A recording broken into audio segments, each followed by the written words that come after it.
네, 여러분 안녕하십니까. 최근 우리나라에서는 이제 아주 민감하고 중요하고 국가 안보상의 어떤 치명적인 문제가 발생할 수 있는 그런 뉴스가 하나 터져 나왔습니다.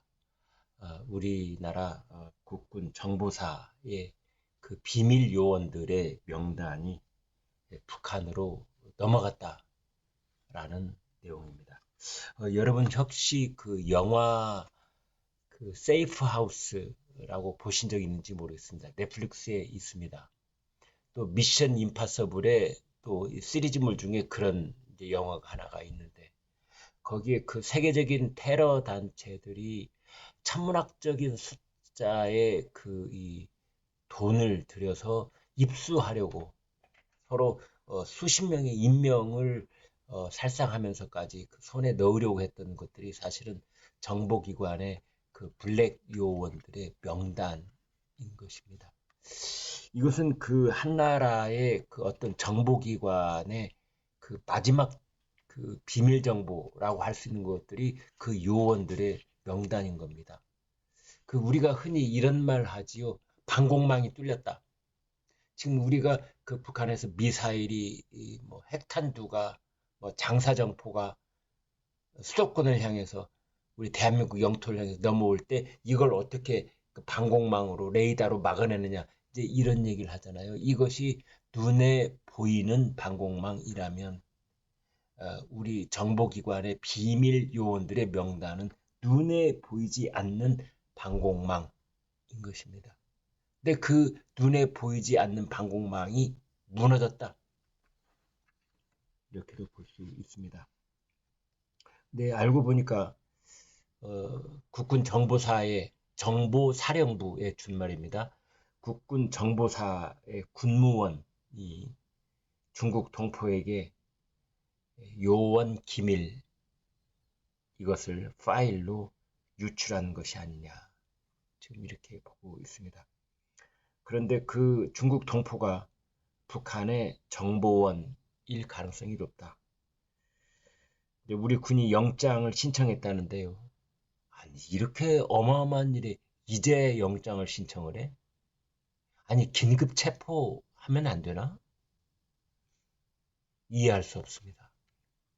군 당국은 이 군무원 A씨가 자료를 유출한 대상을 중국 동포 조선족으로 파악하고 있습니다. 우리 군은 기밀이 든 파일을 건네받은 조선족이 북한 정찰총국의 정보원일 가능성도 배제하지 않고 있습니다. 군에서도 극히 소수만 하는 블랙 요원 리스트가 북한에 유출될 경우 해외 군 정보망은 돌이킬 수 없는 그런 타격이 불가피할 것으로 보입니다. 그런데요. 자, 그러면 우리가 이것을 어떻게 알아냈느냐? 우리 국군 정보사의 블랙 요원들의 명단이 북한에 유출됐다는 걸 어떻게 알아냈느냐? 우리 쪽에 해커가요. 북한 정보기관을 뒤지다가 거기서 발견을 한 겁니다. 우리 해커가 이곳저곳을 이렇게 다 이제 뒤지면서 다녀봤는데 거기에 우리 국군 정보사의 블랙 요원들의 명단이 있었다는 거 아닙니까? 정말 기가 막힌 일이 아닐 수가 없는 겁니다. 수사 전까지 우리 국군 정보사는 자기네들 블랙 요원의 명단이 털렸다는 것을 전혀 모르고 있었다. 그렇게 되어 있습니다. 조선일보가 사설을 실었네요. 정보 요원 명단 건당 100만 원에 외국에 팔고도 4년 뒤에 출소하는 나라. 개탄어린 그런 사설입니다. 정보 요원 명단은 전 세계 정보기관이 가장 은밀히 다루는 초특급 기밀 사안이다. 이 이상 가는 정보는 없다고 해도 과언이 아니다. 유출됐다가는 어렵게 구축한 정보 체계 전체가 무너지기 때문이다. 눈에 보이지 않는 방공망이 무너지는 겁니다. 요원 가족들의 안전까지 위험해질 수 있다. 우리 측에게 협조해준 해외 상대국 정보원도 무사하기가 어렵다. 이 때문에 정보기관 내에서도 극소수 인원만, 그것도 자신의 담당 분야에 한해 정보요원 명단에 접근할 수 있는 것이 상식이다. 정보사는 인터넷망이 외부와 분리돼 해킹도 아예 불가능하다. 그런데 정보사 군무원의 노트북에 정보요원 명단이 들어가 있었다. 세계 정보기관들이 들으면 말문이 막힐 일이다.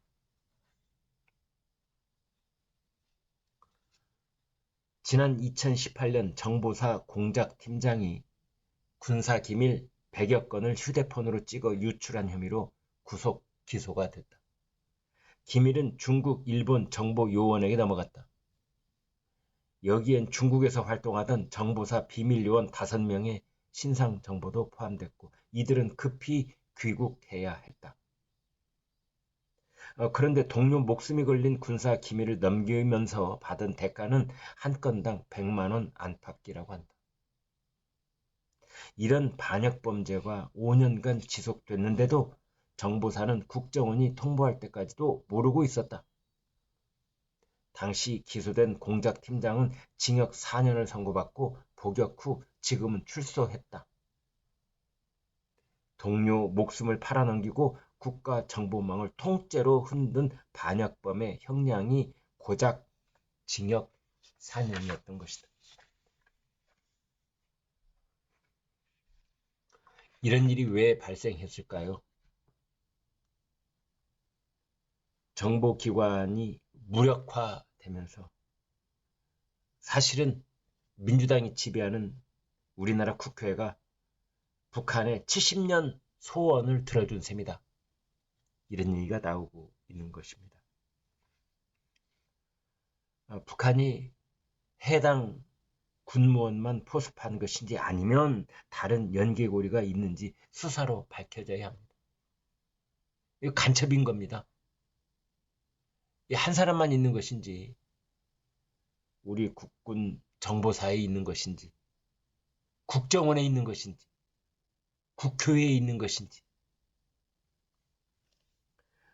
군 방첩 당국과 국정원의 대공수사 역량을 총동원해야 할 사안이지만 현재 우리 국정원은 대공수사권이 없다.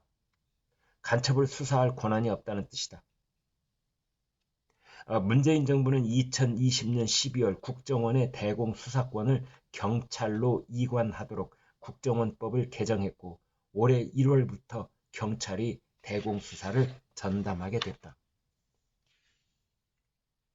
민주당 정부 때 이루어진 국정원의 대공수사권 이관으로 국정원과 경찰, 군 방첩사라는 수사의 삼축이 무너졌다.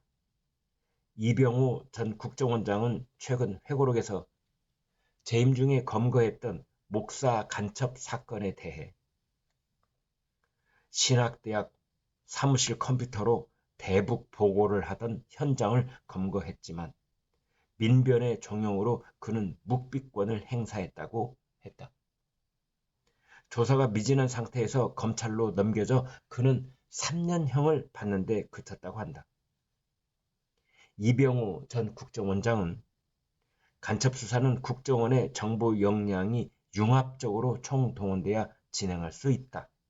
그러나 북한은 대공수사권 파괴로 70년의 소원을 이뤘다고 말했다. 정보와 방첩 역량 축적에는 수십 년이 걸리지만 무너지는 건 순간이다.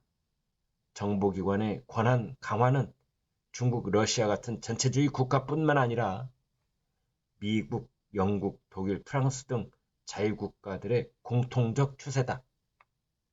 유독 한국만 정보기관의 손발을 묶고 정보기관도 내부에서부터 무너지고 있는 것이다. 네, 구독, 좋아요 부탁드립니다. 여러분 고맙습니다.